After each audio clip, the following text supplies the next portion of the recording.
Hi, my name is Pat Adams, a spiritual director and blogger about the spiritual life. The consuming interest of my life has been this: how do we live a life centered in God? And yet deeper still, who am I really? What is my purpose? How do I connect deeply with God? These are the questions I will address in this video series.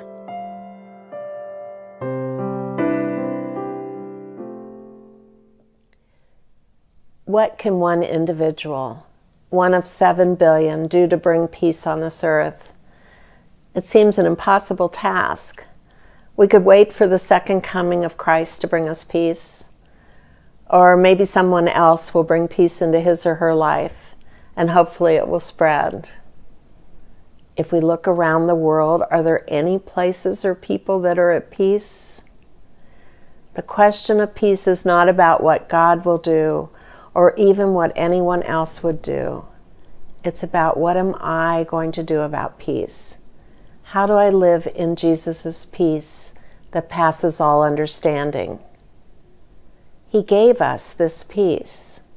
Are we who profess faith in Jesus living with peace in our hearts and minds? Are we at peace with our lives? Are we at peace in our families? Are we at peace in our neighborhoods, nations? Or do we just talk about peace and figure it's up to someone else, or it's just some unattainable ideal? We have been called to be peace. Each of us, one at a time, must be willing to be at peace with our health, our jobs, our economic status, our material stuff, our spouse, our kids, our friends, and co-workers. We are to be peace in this world now and forever. Peace that trusts, that cares, that allows nothing, not anxiety or fear or anger. We let nothing whatsoever disturb our peace. Peace is a fruit of the Spirit. We have to be moving into the right relationship to God to be given the gift of peace and joy and love and self-control, all the other fruits of the Spirit. They are the end products, the fruit of a deep relationship to God. Before these gifts are given, we can pray mightily for them, but we cannot claim them because they are not up to us. They are gifts. Once embedded into us, these gifts continually radiate out to the people we meet, to the territory we move in, to all we encounter. If we are at peace, we are bringing peace wherever we go. We're also bringing love and joy and all the other gifts as well. For how can you have peace without the ability to love, to accept, embrace, include, etc.? There's no peace without kindness and the other gifts. They are self-reinforcing qualities. Love can't exist without kindness or self-control. One cannot be at peace without love and gentleness, and so on. We cannot work on peace directly. It comes from living in faith and trust in God. Peace operates without anxiety or fear. It trusts God's methods. It follows the Spirit's leads. It rests in its source. But peace is mostly the byproduct of a deep relationship with God. To our modern minds, peace is the absence of war, of stress, of demands, of strife and challenges. But this is not peace. This is life leaving you alone. Peace is a belief, an expectation, a hope, an umbrella policy towards whatever life delivers to us, that God and I together can handle this, whatever it is, that I will be okay no matter what happens, because I rest in God's arms. Peace is calm in the face of life's challenges, not the absence of challenge or suffering. Peace is Martin Luther King Jr. holding on to his conviction that the people of his race belonged as much as any other. Peace is Mahatma Gandhi leading a march to the sea to protest the rising price of salt. Peace is conviction actualized, realized. Peace will not go away and hide. It will stare you right in the face until you yield. Nonviolent protests expose the powers that be, especially in this age of television and instant communication. In the beginning of the civil rights marches, there was an indifferent public until that public saw in the nightly news the dogs and the water hoses, the violence in response to nonviolent, ordinary people risking everything just to say their piece. Then the collective mind shifted in favor of the oppressed. Listen to these voices of people who have worked to bring peace to this world. I refuse to accept the view that mankind is so tragically bound to the starless midnight of racism and war that the bright daybreak of peace and brotherhood can never become a reality. I believe that unarmed truth and unconditional love will have the final word. Martin Luther King Jr. An eye for an eye only ends up making the whole world blind. Mahatma Gandhi. If you want to make peace with your enemy, you have to work with your enemy. Then he becomes your partner. Nelson Mandela. If we have no peace, it is because we have forgotten that we belong to each other. Mother Teresa. You will find peace not by trying to escape your problems, but by confronting them courageously. You will find peace not in denial, but in victory. Kriyananda. Peace is a dynamic state, not a passive one. It resides in the one who is identified with the source that provides everything. We have to remember, though, that life is dynamic. It is always changing. Keep in mind that we are adaptable and can shape, but not control events that are happening around us. When we live in peace ourselves, peace is what we bring to everything and everyone we encounter. We make a difference just by showing up. We bring our inner state of peace to everything we encounter. Think of the resilience of the people quoted above. We have that resilience built in too. Mother Teresa could work for years in India with society's untouchables and inspire others to do the same. Nelson Mandela could spend 27 years in prison for his rebellion against apartheid, and then he worked with his enemy to build a new South Africa. Mahatma Gandhi could work for years to undo the Raj mentality of the British Empire and break their hold on the Indian subcontinent, and at the same time inspire millions to protest peacefully. And Martin Luther King Jr. could lead a movement that no longer acquiesced to the racism in our country. With fiery and inspiring rhetoric and unflinching courage, he led hundreds of thousands to change the laws of our nation. Peace is not content with the status quo. It drives a hard bargain with its peaceful means.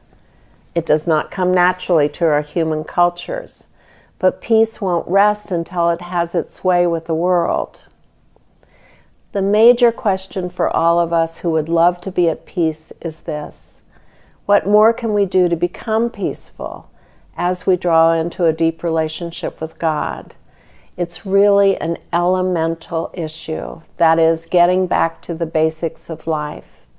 The first thing to tackle is my fuzzy view of the world. We have to clean up the lens through which we view life. We need to heal the things within us that cloud our ability to see truth. We need to bring the ego under the control of the soul. We need to move into the flow of life and love. We need to get back to the basics, to the source of all life for help in accessing our deeper selves. If we leave peace up to the ego, we'll never get there. The ego always wants to stir the pot, call attention to itself, come into the center of attention, to be the most important thing. The ego is anti-peace. We need to figure out who we really are and yield to that reality, to that promise, to that purpose. My husband, in the last 2 or 3 years of his life, is a good role model for us. He had had a rough childhood. His parents divorced when he was 6, and his mother lost custody of him. His father was not nurturing, and he was raised by poor caretakers. He grew up basically apologetic for who he was. In his 50s, he made a mistake in our finances and became deeply depressed. In his family, you didn't do anything until you knew it would be perfect. In the years of therapy he underwent, he finally came to peace with himself. He just was who he was, with no apology. If you didn't like him or take his advice, it didn't take anything away from him. He was finally at peace with himself.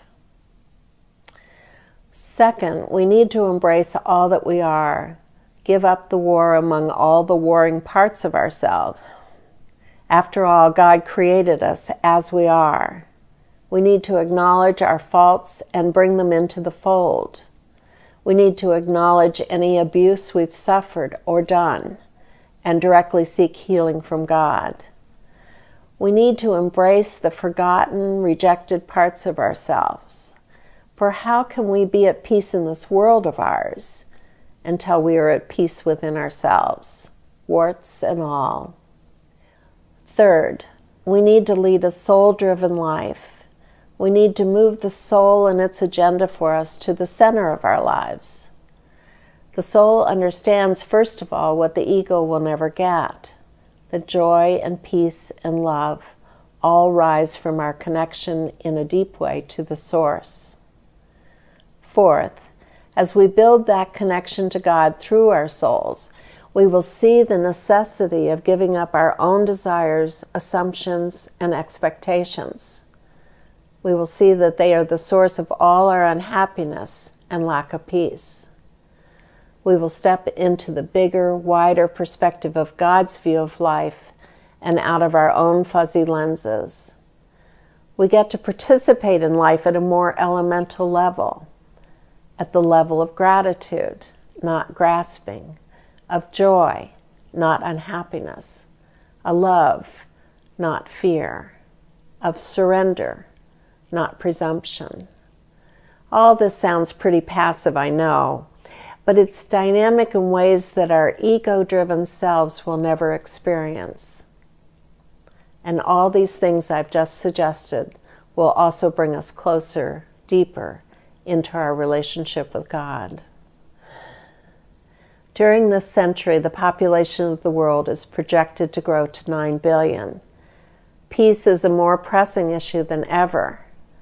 Taking care of the environment becomes a higher priority so that all people can live well. But mostly, how will we get along with 2 billion more people on a planet with the same resources? We're all on this planet Earth, in the same boat, if you will. We share the same finite resources, the same space, the same air. It is imperative that we honor and respect all people's right to live here, to have enough to eat, to have work to do, to provide food and shelter and clothing. At 9 billion people, life becomes more elemental, less privilege for the few, more accessible for the many. Questions arise from a peace perspective. Will we be able to share with all the people? Will the few continue to hog the majority of the resources? How will we provide for all of us? How will we improve the distribution system, for example, for food across the world? It only takes one person to start a movement for peace in this world. It takes only one person at peace with himself for the contagion of peace to catch on to others. What if we had 1,000 who lived in peace in their lives? Or 10,000? Would you be one of those? Can you imagine what it would be like to be at peace?